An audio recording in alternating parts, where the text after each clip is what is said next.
7 March এই 7 March দিনটোতে মই মোৰ ভাল লগা মানুহজনক লগত পলাই গৈছিলোঁ।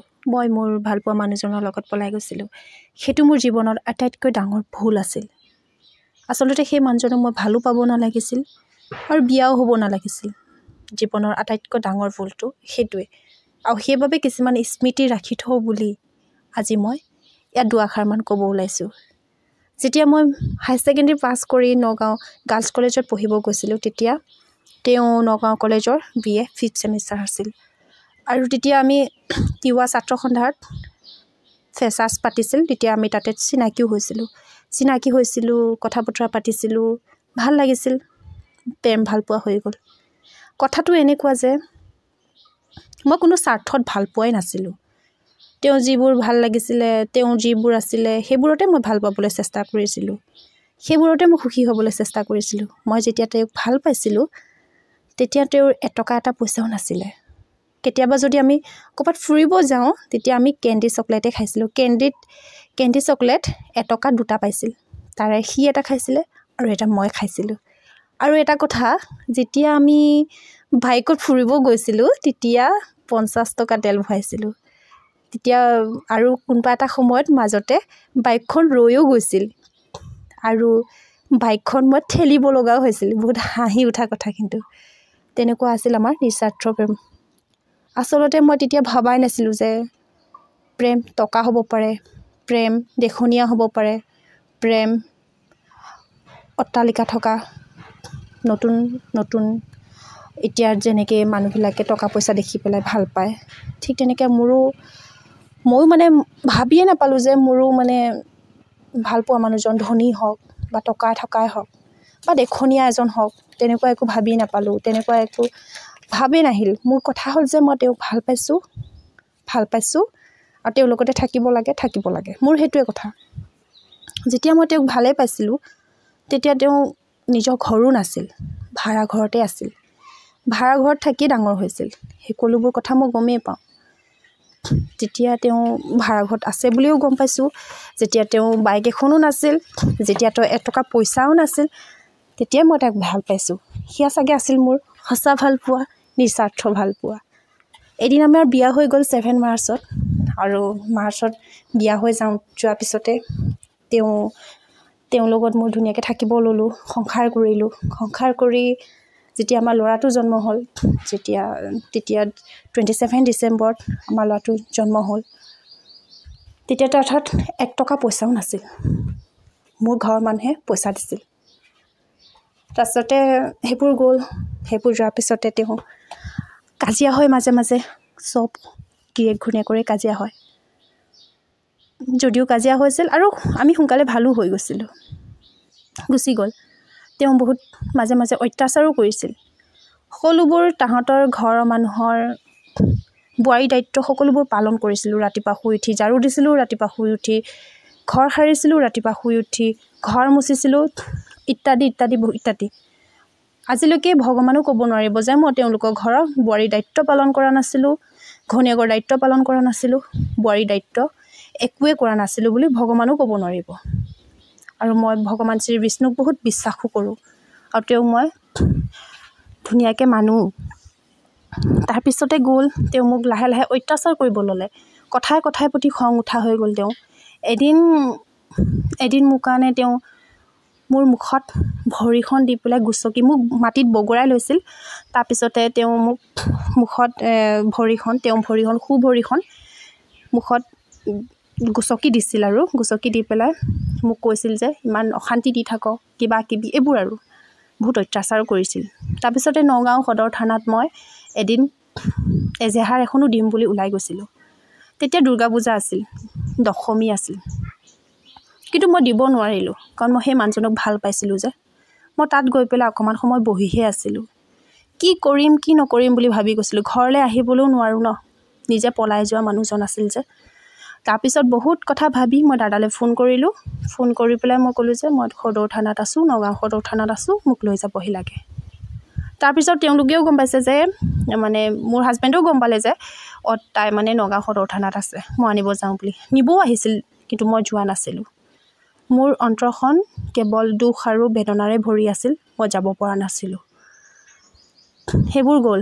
কেইদিনমান পিছত আকৌ তেওঁ মোক নিবও আহিল। নিব আহোঁতে মোক ঘৰৰ মানুহে কথা বতৰা পাতি মোক পঠাই দিলে।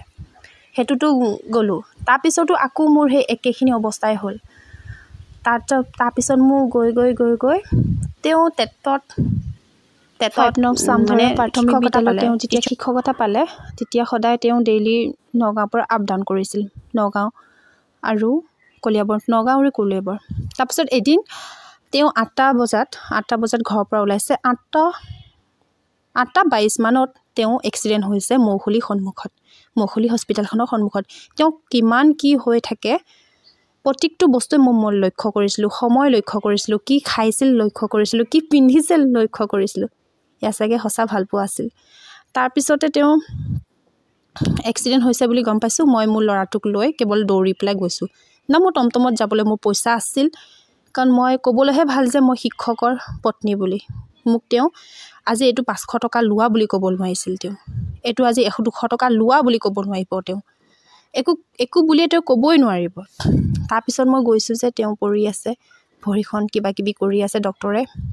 মই একো ক'ব পৰা নাই, মই কেৱল চাই আছোঁ। আৰু তেতিয়া মই ভাবিছোঁ, এই যে মোক 2 দিনমানৰ আগত সেই ভৰিখনেৰে জানো মোক মুখখনত গুচকি দিয়া নাছিল, সেয়া জানো ভগৱানে সহ্য কৰিলে। হয়তো চাগে ভগৱান বিষ্ণুৱে তেওঁক সেইখিনি সহ্য, মানে কি ক'ম আৰু, তেওঁক সেইখিনি শাস্তি দিওঁ বুলিয়ে চাগে দিলে। তাৰপিছতে তেওঁ এক্সিডেণ্ট হৈ আহিল, 3 দিন তাত থাকিল। হস্পিটেলখন নাম আছিল আদিত্য হস্পিটেল, মৌখুলি ওচৰতে আছে। তাৰপিছতে মই তেওঁক যত্ন লৈছিলোঁ দেই। তেওঁ নিজে ভাত খাবও পাৰে হাতখনেৰে, কিন্তু মই তেওঁক নিজে ভাত খুৱাই দিছিলোঁ। তেওঁ কয় যে মই ভাত খাব নোৱাৰোঁ, তুমি ভাত খাই দিয়া। মই ভাতো খুৱাই দিছিলোঁ। তাৰপিছতে তেওঁ হগা মোটা যিমানখিনি যি চব মোৰ ওপৰতে, তেওঁক মই দিন ৰাত শুশ্ৰূষা কৰিছিলোঁ। তেওঁ ৰাতি 2-3 বজাতো যদি মোক কয়, লবিতা মোক ভৰিখন কুটকুটাই থাকে, মোৰ ভৰিখন চুই থাকাচোন, মই তেতিয়া ৰাতি 2-3 বজালৈকেও ভৰিখন চুইয়ে আছিলোঁ। আৰু তেওঁ ওপৰত শুইছিল, বিচনাৰ ওপৰত শুইছিল। মই কি কৰিছিলোঁ, মোৰ ল'ৰাটো 4 বছৰ হৈছে, সেই মোৰ ল'ৰাটোক লৈ মাটিত শুইছিলোঁ।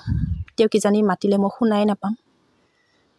এইবোৰে ভালপোৱা আছিল যে সেইটো কাৰণে তেওঁক মই যিমান পাৰোঁ সোনকালে সুস্থ কৰিবলৈ ল'লোঁ। ইনফেকশ্যন হ'ব বুলি ভয়ত মই দিন ৰাত তেওঁ কাপোৰ ধুইছিলোঁ, লগতে ঘৰৰ কামবোৰো কৰিছিলোঁ। আৰু কেইদিনমানৰ পিছত মোৰ ল'ৰাটোৰ ফ্ৰেকচাৰ হ'ল, সোঁহাতখনেই ভাঙিছে তেওঁ তাৰো।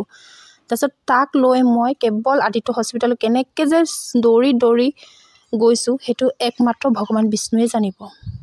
1 টকা এটা নাছিল টমটমত যাবলৈ। পিছত তেওঁ মোক বাৰু কাৰোবাৰ হতুৱাই হস্পিটেলত পইচা দি পঠাইছে। চাওকচোন কিমান দুখৰ দিন আহি থাকে। তেনেকৈ সংসাৰখন কষ্টৰ মাজেৰে মই সংসাৰখন চলাই নিবলৈ চেষ্টা কৰিছিলোঁ। ল'ৰাটো এফালে হাত ভাঙা হৈ পৰি থাকে, এফালে বাপেকৰ মানে তেওঁৰ ভৰিখন ভাঙি পৰি আছে। সেই 2জন মানুহক দেখি মই কেনেকৈ দিনবোৰ কটাইছিলোঁ, সেইটো চাগে ভগৱান বিষ্ণুহে গম পাব। তেওঁক মই যিমান পাৰোঁ সুস্থ কৰোৱাত লাগিলোঁ। তাৰপিছতে নিজে ভাত নাখায়, ডিচেম্বৰ মাহত, জানুৱাৰী মাহত কিমান ঠাণ্ডা, মই নিজে ভাত নাখাই তেওঁ ঔষধ খোৱা সময় হ'ব বুলি ভাবি মই তেওঁক ভাতকেইটা খুৱাই, আকৌ ল'ৰাক ভাত খুৱাই, তাৰপিছত মই কেতিয়াবা ভাত খাইছিলোঁ। কেতিয়াবাতো ৰাতি ভাত নোখোৱাকেই শুইছিলোঁ, সময় নাথাকিছিলে। তেওঁক মই ভাতকেইটা খুৱাই, তেওঁক ঔষধ খুৱাই, আকৌ ল'ৰাকো ভাতকেইটা খুৱাই, আকৌ ল'ৰাকো ঔষধ খুৱাব লগা হৈছিল। দুইফালে কৰি থাকিব লগা হৈছিল। এজনী মেচিনৰ নিচিনা কাম কৰিছিলোঁ মই। কেৱল মই তেওঁ ভাল হওক, সোনকালে ভাল হ'ব লাগে। কিন্তু এদিন কি কৰিলে, পূজা, মই ঘৰলৈ গুচি আহিলোঁ। তেওঁ মোক থ'ব আহিলে। আৰু তেতিয়া লক্ষী পূজাৰ আছিল। লক্ষী পূজাৰ দিনাখন মই চুব নোৱাৰা হৈ গ'লোঁ। তাৰপিছত তেওঁ নিব আহিলে। মই তেওঁক বুজাব চেষ্টা কৰিছিলোঁ যে মই নাযাওঁ, কাৰণ লক্ষী পূজা মই 2 দিন হৈছিলোঁ। আৰু তেওঁলোকৰ ঘৰত মই কি ক'ম, এতিয়া ক'লে বেয়া হ'ব কথাটো, যে ক'ব যে নিজৰ ঘৰখনৰ কথা মানুহে বদনাম গাই ফুৰিছে, সেনেকৈ ক'ব। আচলতে নহয়, তেওঁলোকৰ মাকহঁতে মোক বেছি দেখিবই নোৱাৰিছিল। আৰু মই যদি তেনেকৈ নোৱাৰা গাই যাওঁ, তেওঁ ঘৰৰ মানুহে মোক বহুত বেয়া ব্যৱহাৰ কৰিলে হয়। হয়তো চাগে মোক তাত জীয়াই থাকি শান্তিয়ে নিদিলে হয়। সেই বুলিয়ে মই ভাবি নগ'লোঁ। তেওঁ যে যি নাহিল, সেইদিনাখনেই লাষ্ট নিব আহিছিল। আৰু সেইদিনাখনেই তেওঁ যে নাহিল আৰু গুচি গ'ল। মই ভাবিছিলোঁ পিছত আহিব। পিছত মই ফোন কৰিছিলোঁ, মোৰ নাম্বাৰ ব্লক আছে। হোৱাটছআপত চাইছোঁ, হোৱাটছআপতো মোৰ নাম্বাৰ ব্লক আছে। তাৰপিছতে মোৰ জিঅ' ৰিচাৰ্জ নাছিলে আৰু ইয়াত জিঅ'ৰ নেটৱৰ্কো নাছিলে। সেই বুলি ভাবি মই মাক ক'লোঁ মোক চিম কাৰ্ড এখন উলিয়াই দেচোন। মায়ে ক'লে নতুন চিম কাৰ্ড ল'ব নালাগে, আৰু আধাৰ কাৰ্ড পান কাৰ্ড তেওঁৰ হাততে মোৰ চব থাকে। তেওঁৰ হাততে মোৰ চব আধাৰ কাৰ্ড পেন কাৰ্ড চব তেওঁৱে লৈ থাকে, সমস্ত যেন তেওঁৱে কৰি থাকে। তাৰপিছতে মই এদিন মাৰ আধাৰ কাৰ্ডখন লৈ পেলাই চিম কাৰ্ড এটা উলিয়াই ল'লোঁ। মায়ে ক'লে যে এই চিম কাৰ্ডটো তই ল'ব নালাগে, মই ল'ম, মাজে মাজে তোৰ কেতিয়াবা কাম থাকিলে মানে তই ল'বি। সেই এয়াৰটেল এখন চিম কাৰ্ড ল'লোঁ। চিম কাৰ্ডখন লৈ মই এদিন ফোন কৰিলোঁ, সেইটো নাম্বাৰটো তেওঁ ব্লক কৰি থৈছে, মাৰ নম্বৰটো ব্লক কৰি থৈছে তেওঁ। মই ভাবিলোঁ যে কি হৈ গ'ল। ল'ৰাটো তেতিয়া দৌৰি পেলাই কিবা এখন পাঞ্চ গাড়ী অহা দেখিলে কয়, মা পাপা আহিছে, পাঞ্চ গাড়ী দেখিছোঁ। তাৰ সিমান পৰ্যন্ত সি মানে লক্ষ্য কৰে যে তেনেকৈ পদূলিমুখলৈ চাই পেলাই দৌৰি পেলাই গৈ, পাপা আহিছে মা, পাঞ্চ গাড়ী এখন গৈছে, তেনেকৈ কয়। মই তেতিয়া হাঁহি পেলাই কওঁ, পাপা এদিন আহিব, তেনেকৈ কৈ দিওঁ। মোৰ মোবাইলতো ৰিচাৰ্জ নাই, 3 মাহ হৈ গ'ল, ৰিচাৰ্জ নাই। মই বেলেগ মোবাইলৰ পৰা ফোন কৰোঁ, মাৰ মোবাইলৰ পৰা ফোন কৰিলে ব্লক। পিছত এদিন গম পালোঁ তেওঁ আচলতে বেলেগ ছোৱালী এজনীৰ লগতহে ঘূৰি ফুৰিছে। সেই ছোৱালীজনী লংকাৰ হয়। যেতিয়া আমাৰ ওচৰত এখন বিয়া আছিলে, সেই বিয়াখনতো বহুত মানুহ আমাৰ গাঁৱৰ মানুহে খাব গ'লে। সেই 3 কিলোমিটাৰ দূৰত, আমাৰ গাঁৱৰ পৰা 3 কিলোমিটাৰ দূৰত সেই বিয়াখন সি নগাঁৱৰ পৰা খাব আহিছে। কিন্তু 3 কিলোমিটাৰ সি আহিব নোৱাৰিলে নিজৰ ল'ৰাটোক চাবলৈ। তেতিয়া গাঁৱৰ মানুহে কৈছে যে তোৰ গেৰক এনেকৈ এজনী ছোৱালীৰ লগত দেখিছোঁ, ৰেড কালাৰ কাপোৰ পিন্ধি আছিলে, হেন ইত্যাদি বহুত কথা। তাৰপিছতে মোক যেতিয়া নগাঁও গাৰ্লছ কলেজৰ পৰা বহুত ছোৱালীয়ে তাত পঢ়ি আছে, কাৰণ 180জনী ছোৱালীৰ লগত আছিলোঁ মই এখন হোষ্টেলত। কিমান পৰিয়ালৰ ছোৱালী থাকিব পাৰে, কিমান থাকিব পাৰে ইত্যাদি আৰু। তেতিয়া মোক ফোন কৰি কৈছে যে হয় লবিতা বা, মই যে এনেকৈ দেখা পাওঁ তেওঁক ছোৱালীৰ লগত ঘূৰি ফুৰা কিললিবাত। সেইটো কাৰণে তেওঁ মোক, আনকি মোকতো বাদেই মোৰ ল'ৰাটোকো সি চাবলৈ নাহিলে। তেওঁ আচল ৰূপটো দেখুৱাই দিলে যে হয় মই কি কাৰণত নহ'লে ইমানখিনি ভাল কৰি দিলোঁ তাক, কি কাৰণত নহ'লে মোৰ জীৱনটো বৰবাদ কৰি মই তেওঁক ভাল পাইছিলোঁ, কি কাৰণে তেওঁ মোৰ স্বাৰ্থৰ কাৰণে ৰাখি থ'লে ইমানখিনি, টকা পইচা অভাৱ কাৰণে সেইখিনি সময়ত মোৰ লগত ভাল পালে। আৰু যেতিয়া তেওঁ ভৰিখন ভাঙিলে তেতিয়া মোক তেওঁ ৰাখিয়াল হিচাপে মই তেওঁক চালোঁ। চাই পেলাই যেতিয়া তেওঁ ভাল হৈ গ'ল, তেওঁ তেতিয়া গাড়ী ঘোঁৰা ল'লে। তেওঁ তেতিয়া মানে বেলেগ এজনী ছোৱালীৰ লগত ঘূৰি ফুৰি এনজয় কৰি ফুৰিছে। কি কাৰণে তেতিয়াহ'লে মই এই মানুহজনক ভাল পালোঁ? মই এতিয়া ল'ৰাটোক দেখিলে বেয়া লাগে। এতিয়াতো বাৰু বাপেকৰ নাম নোলোৱাই হৈছে সি মাজে মাজে। কি কাৰণে এনেকৈ কৰিলে? আৰু যোনজনী ছোৱালী ভাল পাইছে তেওঁ সেই আচল যোনখিনি সময়ত মই ভাল পাইছিলোঁ, সেই সময়খিনিৰ পৰা সেই ছোৱালীজনী জানো ভাল পাব পাৰিব? কেতিয়াও নোৱাৰে। কাৰণ তেওঁ তেতিয়া ঘৰ এটা নাছিলে, তেতিয়া তেওঁ বাইক এখন নাছিলে। যেতিয়া তেওঁ 50 টকা তেল ভৰাই পেলাই ফুৰিব গৈছিলোঁ, তেতিয়া আকৌ তেওঁ বাইকখন ঠেলে, পিছত তেওঁ ঠেলি থকা দেখা পাই ময়ো ঠেলি দিছিলোঁ। যেতিয়া আমি ফুৰিব যাওঁ, কেণ্ডি চকলেট খাইছোঁ, সেইখিনিতো মই আগতে কৈছোঁৱেই। ঠিক তেনেকৈ ভাল পোৱা আছিলে। তেওঁ আচল চেহেৰাটো দেখি পেলাই জানো কোনোবাই ভাল পাব? কোনোতো ভাল নাপায়। যোনে মানুহৰ প্ৰকৃততে সঁচাই ভাল পায়, তোমাক যেনেকৈয়ে থাকে, তুমি যেনেকৈয়ে থাকা তেনেকৈয়ে তোমাক ভাল পাব। এনেই জানো তোমাক ভাল পাব? তোমাৰ এতিয়া গাড়ী এখন আছে কাৰণে দেখি পেলাই তোমাৰ লগত ফুৰিব গৈছে, খাই ফুৰিছে, এনজয় কৰি আছা। কিন্তু নিজৰ চৰিত্ৰটো কিয় দাগ লগাই লৈছ? নিজৰ চৰিত্ৰটো কিয় দাগ লগাই ল'ব লগা হ'ল? মানুহৰ জীৱন এবাৰে পায়, কৰ্ম এবাৰে কৰিব লাগিব। এই সময়খিনি যে গুচি গ'ল, আৰু জানো পিছলৈ ঘূৰি আহিব এইখিনি সময়? বা মই পবিত্ৰত আছোঁ বুলি জানো ক'ব পাৰিব? তেওঁ আচলতে মোৰ ভাল পোৱা যোগ্যই নহয়। সেইবাবে তেওঁ ইমানখিনি কৰিলে মোৰ লগত। বা মোৰ ল'ৰাটোকো এতিয়াতো মোৰ ল'ৰাটো 5 বছৰ হৈছে।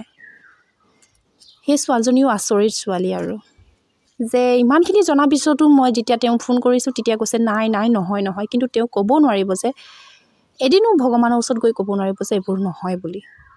কি কথা ক'ব আহিছে? মোক মিছা কথা কৈ কি পাব?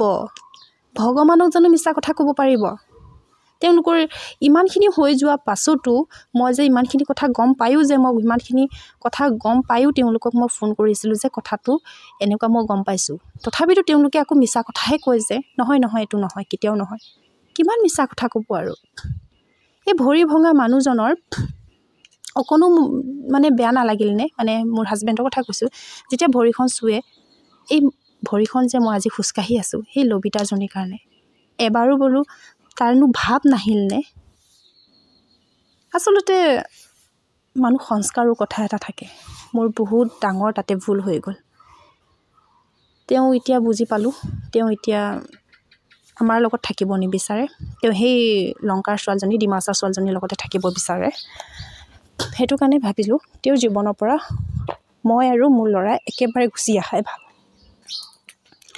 তেওঁক আৰু আমি আমনিও নিদিওঁ তেওঁৰ ওচৰত যাবও চেষ্টা নকৰোঁ কিছুমান মেছেজ দিছিলে তোৰ মুখখন নেদেখাবি হেন নেদেখাবি কিবা নেদেখাবি সেইবোৰ মেছেজ বাৰু এতিয়াও আছে মই এইবিলাকৰ কথাও মই একো বুলিয়ে নাভাবোঁ মেছেজ ৰেকৰ্ডিং ভিডিঅ' এইবোৰ আৰু কি এইবোৰ কি সাধাৰণ কথা কিন্তু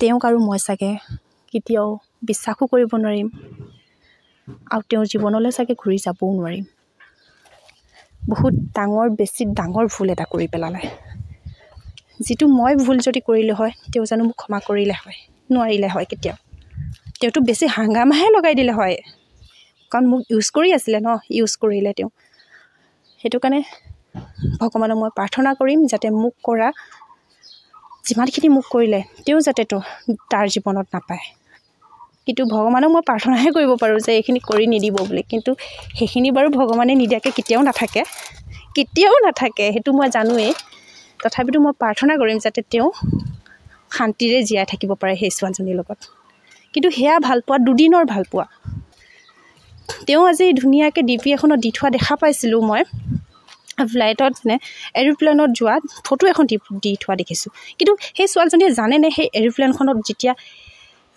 মোৰ হাজবেণ্ডে উঠিব যায় কিমান ভয় খায় কিমান ভয় নাখায় এইবোৰ চব আৰু সেইবোৰ তাহাঁতৰ দেখনীয়া ভালপোৱা কেনেকুৱা কি সেইটো মই ভালদৰে বুজিয়ে পাওঁ তেওঁ আমাক মোৰ ল'ৰাটোকে মোকে তেওঁৰ জীৱনৰ পৰা আঁতৰাই পঠাই পেলাই আমাৰ স্থানত এজনী গাভৰু ছোৱালীক স্থান দিছে তেওঁ বুকুৰ মাজত ৰাখিছে দিন ৰাত তেওঁ ফুৰাবলৈ গৈছে খাইছে ফুৰিছে হোটেলত আছে ৰুমত আছে তেওঁ যি কৰিব মন আছে চব কৰিয়ে আছে আৰু সেইবাবে আমি তেওঁৰ জীৱনৰ পৰা একেবাৰে আঁতৰি আহিছোঁ এই আজি আমাৰ 6 বছৰ হৈছিল বিয়া হোৱা আজিয়ে কৈছোঁ যে তেওঁৰ জীৱনত আৰু আমি